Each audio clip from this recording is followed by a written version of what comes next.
बिस्मिल्लाहिर्रहमानिर्रहीम। Class 10 chapter number 10 का हमारा लास्ट टॉपिक चल रहा था। लेक्चर नंबर 13 है आज हमारे पास।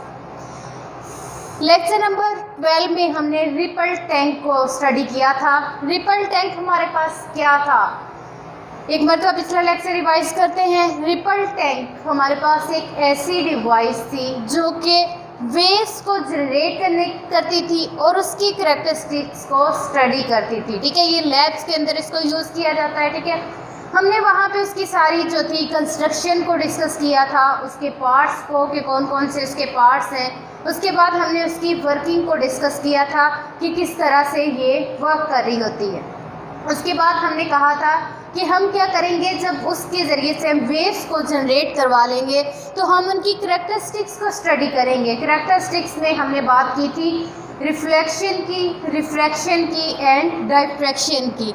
आज का जो हमारा टॉपिक है उसमें हम बात करेंगे रिफ्लेक्शन की, कि रिपल टैंक की मदद से हमने जो एक रेक्टेंगुलर ट्रे थी उसके अंदर वेव्स जनरेट करवाई थी, वहाँ पे हम रिफ्लेक्शन के फिनोमिना, रिफ्लेक्शन जो है उसको किस तरह से स्टडी करेंगे, या वो अमल जो है रिफ्लेक्शन का किस तरह से हो रहा होता है। तो सबसे पहले बेटा इसकी डेफिनेशन देखते हैं। आपको पता होना चाहिए कि रिफ्लेक्शन जो है वो होती क्या है। ये आपने छोटी क्लासेस में 6, 7, 8 की साइंस में भी पढ़ा हुआ होगा। ठीक है, अब बात करते हैं हम रिफ्लेक्शन की। When waves moving in one medium fall on the surface of other medium, they bounce back into the first medium such that the angle of incidence equal to the angle of reflection। यहाँ पे बात हो रही है दो mediums की। सबसे पहले हमारे पास दो मीडियम होंगे, मतलब दो मीडियम जैसे हमारे पास क्या होता है कि एक मीडियम वो जिसमें हम उस टाइम पे खड़े होते हैं उसकी बात कर रहे होते हैं। यहाँ पे हमारे पास क्या होता है, एक बॉल ली है, हमने इसको क्या किया, दीवार में फेंक दिया।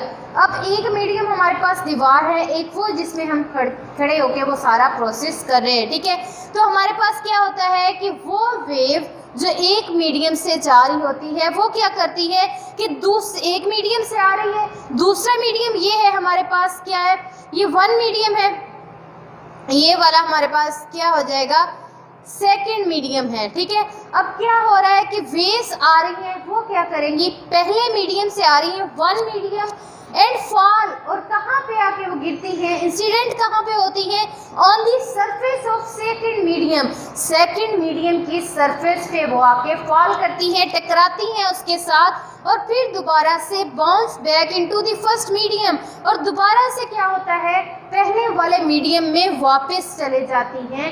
ये सारा प्रोसेस हमारे पास कहलाता है रिफ्लेक्शन। जिस तरह से हम बॉल है एक हमारे पास, उसको दीवार में मारते हैं, बॉल जो है दीवार के अंदर से पास नहीं करती बल्कि दीवार से टकरा के दोबारा हमारे पास आ जाती है। मतलब एक मीडियम से गई, दूसरी मीडियम की सरफेस से टकराई, टकराने के बाद दोबारा फर्स्ट मीडियम में वापस आ गई। उस सारे प्रोसेस को हम कहते हैं रिफ्लेक्शन, कि एक मीडियम से गई, दूसरे मीडियम की सरफेस से टकरा के वापस उसे मीडियम में आ गई। ठीक है, अब यहाँ पे हमारे पास दो चीज़ें हैं याद रखने वाली, दो पॉइंट्स हैं यहाँ पे। एक तो ये है कि मीडियम चेंज नहीं हो रहा, वो दूसरे मीडियम में जाएगी नहीं बल्कि उसकी सरफेस से टकरा के वापस आ जाएगी। मीडियम वही रहेगा, जिस मीडियम से गई थी टकराने के बाद उसी मीडियम में वापस आ गई, मीडियम चेंज नहीं हुआ। अब हमारे पास यहाँ पे क्या होता है कि दूसरा पॉइंट यहाँ पे, angle of incidence is equal to the angle of reflection. Angle of incidence जो है वो किसके बराबर होगा, एंगल ऑफ रिफ्लेक्शन के। अब यहाँ पे कुछ पॉइंट्स देखते हैं।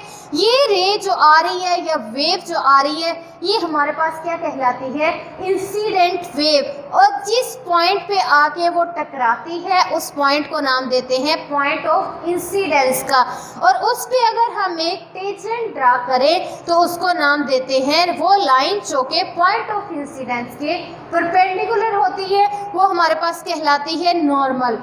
अब इंसिडेंट वेव नॉर्मल के साथ जो एंगल बना रही होती है उसको हम नाम देते हैं एंगल ऑफ इंसिडेंस का। एंगल ऑफ इंसिडेंस क्या है, जो इंसिडेंट वेव नॉर्मल के साथ एंगल बना रही होती है वो हमारे पास क्या कहलाता है, एंगल ऑफ इंसिडेंस। इसके बाद वो क्या होता है, यहाँ पे आई, इस मीडियम की सरफेस से टकराई, टकरा के वापस उसी मीडियम में चली गई, यहाँ से वो आई थी।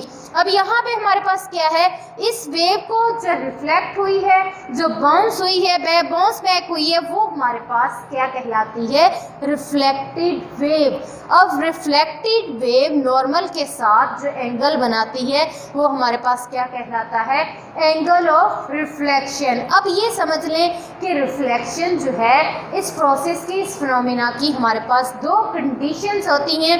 एक तो ये कि इसके अंदर मीडियम चेंज नहीं होता, जिस मीडियम से वेव जाती है उसी मीडियम में दोबारा पलट के वापस आ जाती है, दूसरे मीडियम में एंटर नहीं होगी, सिर्फ उसकी सरफेस से टकराएगी। और सेकेंड कंडीशन हमारे पास क्या है, angle of incidence equal to the angle of reflection.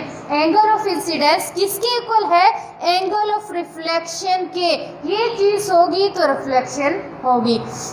अब आ जाते हैं हम जो रिपल टैंक के अंदर वेव्स को डिस्कस कर रहे थे, उसमें देखते हैं कि हमारे पास क्या होता है कि यहाँ पे रिफ्लेक्शन का फिनोमिना किस तरह से हो रहा होता है। हमने एक रेक्टेंगुलर ट्रे ली थी, उसके अंदर हमने क्या किया था कि इस तरह से हमारे पास क्या थी, ट्रे थी, उसके अंदर हमने वाटर लिया हुआ था, ठीक है, वाटर था।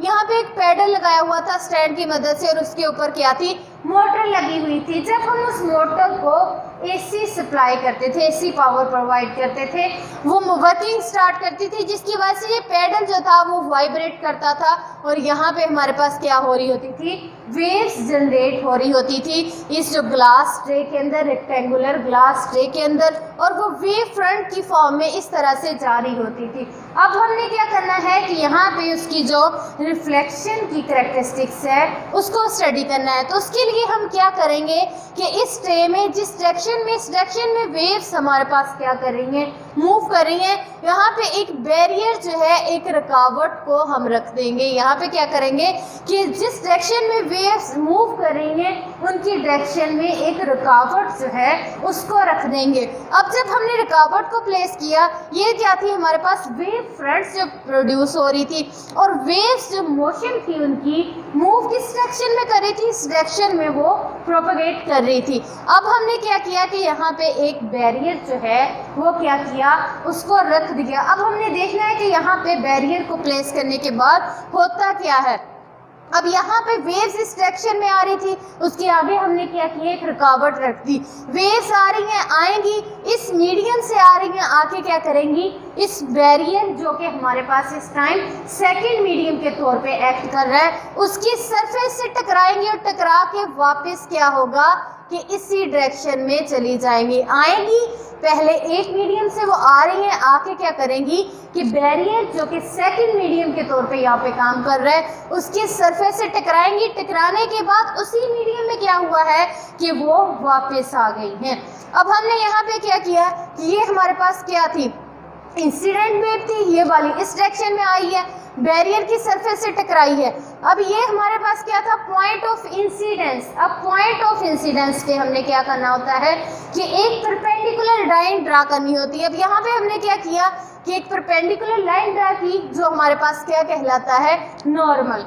अब हमने यहाँ पे क्या करना है, ये वाला जो एंगल बन रहा है हमारे पास, जो कि इंसिडेंट वेव नॉर्मल के साथ बना रही है, वो हमारे पास क्या है, एंगल ऑफ इंसिडेंस। ठीक है, ये हमारे पास क्या है, एंगल ऑफ इंसिडेंस। अब सेकंड में हमारे पास क्या होता है कि यहाँ पे तो आई, हमने इंसिडेंट वेव की बात की। अब यहाँ पे हमारे पास क्या होता है, वेव आई, आके यहाँ पे क्या हुआ कि सेकंड मीडियम जो कि बैरियर था हमारे पास, उससे टकराई, टकरा के क्या हुआ कि वापस उसी फर्स्ट मीडियम में चली गई है। ठीक है, वेव मोशन थी इस डायरेक्शन में, ठीक है, वेव इस डायरेक्शन में जो थी वो हमारे पास मूव कर रही थी। अब टकरा के वापस इसी मीडियम में आ गई है। अब जो हमारे पास वेव टकरा के वापस आती है उसको हम क्या नाम देते हैं, रिफ्लेक्टेड वेव का। तो ये हमारे पास क्या हो गई हैं, रिफ्लेक्टेड वेव्स। ये वाली हमारे पास वेव्स कौन सी हैं, रिफ्लेक्टेड।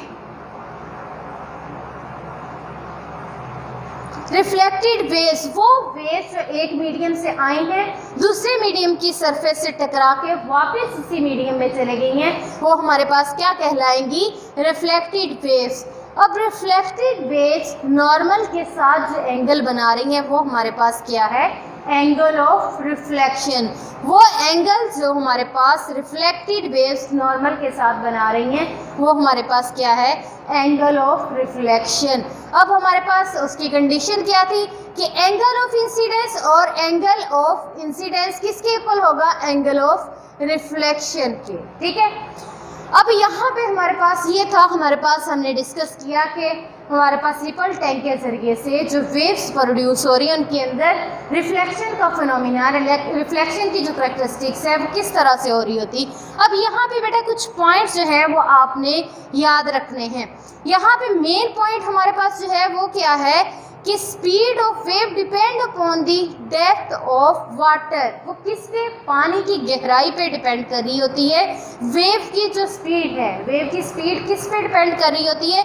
Depth of water. ये बेटा आपको MCQs में भी जो है वो पूछ सकते हैं कि स्पीड जो वेव की है वो किस पे डिपेंड कर रही होती है? Depth of the water, water की गहराई पे। अब होता क्या है कि हमने जो रेक्टेंगुलर ट्रे ली थी उसके अंदर वाटर फिल किया हुआ था। जब हम उस ट्रे के अंदर जो है बैरियर को रखेंगे वहाँ पे क्या होगा कि जहाँ तक बैरियर होगा उसके ऊपर जो है जहाँ पे बैरियर होगा वहाँ पे पानी की गहराई कम होगी और बाकी जगहों के मुकाबले में वहाँ पे गहराई क्या होगी? शैलो वाटर होगा। यहाँ पे मतलब कम गहरा पानी होगा और इन जगहों पे जो बैरियर जहाँ पे नहीं है वहाँ पे हमारे पास क्या होगा? डीप वाटर होगा। ठीक है, बैरियर रखेंगे वहाँ पे पानी की जो गहराई है वो कम हो जाएगी बाकी जगहों के मुकाबले में। तो हम देखते हैं कि हमारे पास यहाँ पे शैलो वाटर होता है, वहाँ पे क्या होता है? स्पीड और वेवलेंथ जो है वो क्या होना शुरू हो जाती है? वो डिक्रीज होना शुरू हो जाती है। कहाँ पे? जहाँ पे पानी की गहराई कम होगी वहाँ पे उसकी स्पीड और वेवलेंथ क्या हो जाएगी? कम हो जाएगी। जहाँ पे डीप वाटर होगा, गहरा पानी होगा, वहाँ पे क्या होगा? स्पीड और वेवलेंथ दोनों ही इंक्रीज हो जाएंगी, लेकिन फ्रिक्वेंसी जो है वो क्या है? सेम रहेगी, क्योंकि फ्रिक्वेंसी हमारे पास क्या होती है कि नंबर ऑफ वेव्स जो वहाँ पे जनरेट हो रही होती हैं उस पर कोई इफेक्ट नहीं होगा, बल्कि मीडियम चेंज होने से, चाहे वो लाइट रेस हैं या कोई भी वेव है, जब एक मीडियम से दूसरे मीडियम में इंटर होगी ऑब्वियसली वहाँ उसकी स्पीड जो है वो कम या ज़्यादा होगी, उसकी स्पीड जो है वो चेंज होगी। तो यहाँ पे भी हमारे पास इसी तरह हुआ है कि एक जगह पे पानी की गहराई कम थी, ज़्यादा थी और मीडियम भी क्या हो रहा था? चेंज हो रहा था। तो वहाँ पे इसकी स्पीड और वेवलेंथ जो थी वो क्या हुई है? चेंज हुई है, लेकिन फ्रिक्वेंसी मतलब नंबर ऑफ वेव्स जो प्रोड्यूस हो रही थी वो क्या रही है? सेम रही है, फ्रिक्वेंसी चेंज नहीं होगी। ठीक है, अब यहाँ से इस डायग्राम से देखते हैं, यहाँ पे हमारे पास क्या है कि ये बाउंड्री है हमारे पास डीप और शैलो वाटर के दरमियान। अब यहाँ पे क्या है? शैलो वाटर है, मतलब कम गहरा पानी है। यहाँ पे हमारे पास क्या है? डीप वाटर है। यहाँ पे जब डीप वाटर होगा स्पीड उसकी V1 जो है वो क्या होगी? फास्टर होगी, ज़्यादा होगी, और वेवलेंथ भी यहाँ पे हमारे पास क्या होगी? ज़्यादा होगी। लेकिन शैलो वाटर जहाँ पे पानी कम है वहाँ पे हमारे पास क्या होगा? इसकी V2 जो है स्पीड वो भी क्या हो जाएगी? स्लो हो जाएगी, मीडियम चेंज होगा। और यहाँ पे हमारे पास क्या हो जाएगा? जो लैम्डा 2 है, शैलो वाटर जहाँ पे पानी कम है उसकी वेवलेंथ भी हमारे पास क्या हो जाएगी?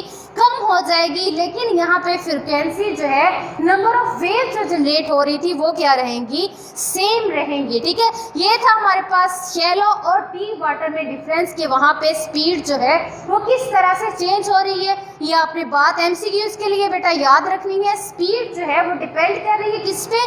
डेप्थ ऑफ वाटर पे। डेप्थ ऑफ वाटर चेंज होगी, स्पीड आपकी इंक्रीज या डिक्रीज होगी। शैलो वाटर जहाँ पे गहराई कम होगी, स्पीड और वेवलेंथ डिक्रीज हो जाएंगी, कम हो जाएंगी। डीप वाटर आएगा वहाँ पे वो क्या हो जाएंगी? इंक्रीज हो जाएंगी। ये था बेटा हमारे पास रिफ्लेक्शन का फिनोमिना। रिपल टैंक की मदद से हमने जो वेव जनरेट की थी उनके अंदर हमने रिफ्लेक्शन की जो करैक्टरिस्टिक्स थी उसको स्टडी किया है। ठीक है, रिफ्लेक्शन क्या है कि जो वेव्स, जो रेज आ रही होती है एक मीडियम की सरफेस से टकराएंगी, टकरा के वापस उसी मीडियम में दोबारा चली जाएंगी।